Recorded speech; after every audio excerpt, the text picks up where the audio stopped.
सोचिए, अगर आपके राज्य के लोग केंद्र में मंत्री हों, आपके राज्य से चुने गए सांसद केंद्र में सरकार स्थापित करने में महत्वपूर्ण भूमिका निभाते हो, तो आप उम्मीद क्या रखेंगे कि वो अपने गांव, अपने राज्य के लिए कुछ करे। लेकिन बिहार की सच्चाई इससे इतर है। हमारे पास केंद्र में नेता भी हैं, सरकार में मंत्री भी हैं, मगर बिहार वहीं का वहीं है। नमस्कार दोस्तों, स्वागत है हमारे यूट्यूब चैनल पर।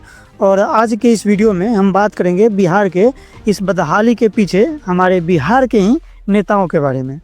अगर कुछ महत्वपूर्ण नेताओं के बारे में बात करें तो चिराग पासवान, गिरिराज सिंह, राधा मोहन सिंह, विजय सिन्हा, रामकृपाल यादव, सम्राट चौधरी, आर.के. सिन्हा और खुद नीतीश कुमार और लालू यादव, इन सब ने बिहार के लिए आखिर किया ही क्या है।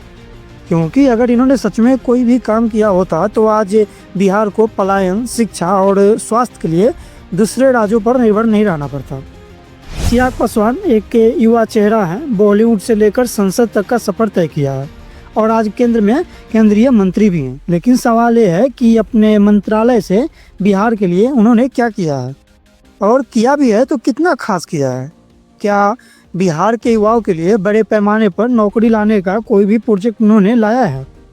क्या अपने मंत्री पद का इस्तेमाल करके बिहार में इंडस्ट्री लगाने के लिए कोई भी प्रयास किया है? क्या बिहार के जिलों में कोई बड़ा अस्पताल, कोई केंद्रीय प्रोजेक्ट लाया है?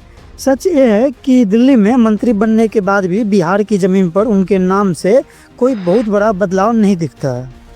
भाषण और पोस्टर तो बहुत हैं, लेकिन ठोस काम ढूंढने पर भी मुश्किल से ही मिलेगा। गिरिराज सिंह सोशल मीडिया और मंचों पर तेज बोलने वाले मोदी सरकार के मुख्य ताकतवर चेहरों में से एक हैं। लेकिन सवाल वही है कि बिहार के लिए उनका योगदान क्या है। कृषि, उद्योग, पर्यटन, किसी भी सेक्टर में उनके नाम का कोई बड़ा प्रोजेक्ट नहीं है, जबकि उनके पास इतनी ताकत है और पहचान है कि एक शब्द से बिहार में बहुत बड़े बदलाव आ सकते हैं। गिरिराज सिंह, आप देश के मुद्दों पर बोलते हैं, अच्छी बात है, लेकिन आपने बिहार के किसानों की हालात, बेरोजगार युवाओं की मजबूरी और अस्पतालों की कमी पर आपने कब और कितनी आवाज़ें उठाई हैं?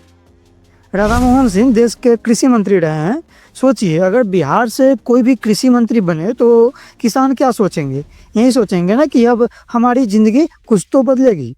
लेकिन हकीकत में कुछ भी चेंज नहीं हुआ है। बिहार में सिंचाई की हालात जस की तस है। किसानों की आय में कोई बहुत बड़ा इजाफा नहीं हुआ है और फसल बेचने के लिए किसान आज भी दूसरों राज्यों की मंडियों पर निर्भर हैं। बात वही है कि अगर थोड़ा भी ध्यान बिहार पर दिया जाता तो यहाँ किसानों की हालात ये नहीं होती। बिहार में भी कुछ बड़े नेता हैं, जैसे विजय सिन्हा, रामकृपाल यादव, सम्राट चौधरी, आर.के. सिन्हा, ये सब बड़े बड़े पदों पर रहे हैं। राजनीति में प्रभावशाली नाम है, लेकिन क्या इन्होंने अपने मंत्रालय, अपने संसाधनों का इस्तेमाल करके बिहार के लिए कुछ किया है? ना कोई बड़ा उद्योग, ना युवाओं के लिए स्किल सेंटर, ना अस्पतालों का नेटवर्क। पटना से बाहर निकलिए तो गांव में अब भी टूटी सड़कें हैं, संकरी गलियां हैं, खंडहर जैसे स्कूल हैं। इन नेताओं के भाषण में हरदम जब भी इनका भाषण होता है तो बिहार बदल जाता है। भाषण सुनिए, लगेगा कि मेरा बिहार बहुत बदल चुका है, लेकिन अगर आप धरातल पर जाएं तो असलियत में सब कुछ वैसा ही है जैसा कि आज से 20 साल 25 साल पहले हुआ करता था। पिछले 20 साल से नीतीश कुमार बिहार के मुख्यमंत्री हैं। सड़क और बिजली के मामलों में उन्होंने बहुत सुधार किया है, सच है, लेकिन सड़क और बिजली से ही कोई राज्य विकसित नहीं हो जाता। ना नौकरी में बड़ा बदलाव है, ना उद्योग है, ना शिक्षा व्यवस्था में क्रांति है, ना स्वास्थ्य सेवा में सुधार है। सरकारी अस्पतालों में डॉक्टर नहीं है, स्कूलों में टीचर नहीं है और कॉलेजों में रिसर्च सेंटर नहीं है। 20 सालों में अगर ये हालात हैं तो सोचिए आने वाले सालों में इनसे क्या ही उम्मीद रखी जाएगी। नीतीश कुमार से पहले लालू यादव थे और उनकी पत्नी राबड़ी देवी का राज था। उस दौर को लोग जंगल राज कहते हैं। कानून व्यवस्था इतनी चरमरा गई थी, उद्योग इतने ठप हो गए थे और लोग पलायन करने पर मजबूर हो गए थे कि पूछिए ही मत। उन 15 सालों में विकास शब्द राजनीतिक भाषणों से भी गायब था और यही कारण है कि उस दौर की बदहाली का बोझ आज भी बिहार ढो रहा है। इन सब नेताओं की असली ताकत है हम जनता की चुप्पी।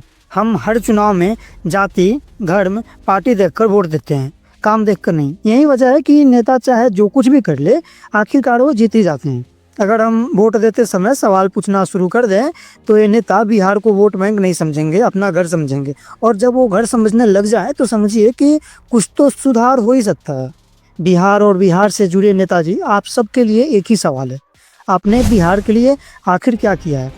बिहार ने आपको पहचान दी है, कुर्सी दी है, ताकत दी है, लेकिन बदले में आपने बिहार को क्या दिया है? अगर जवाब मिल जाए तो बताइएगा ज़रूर। तब तक के लिए धन्यवाद।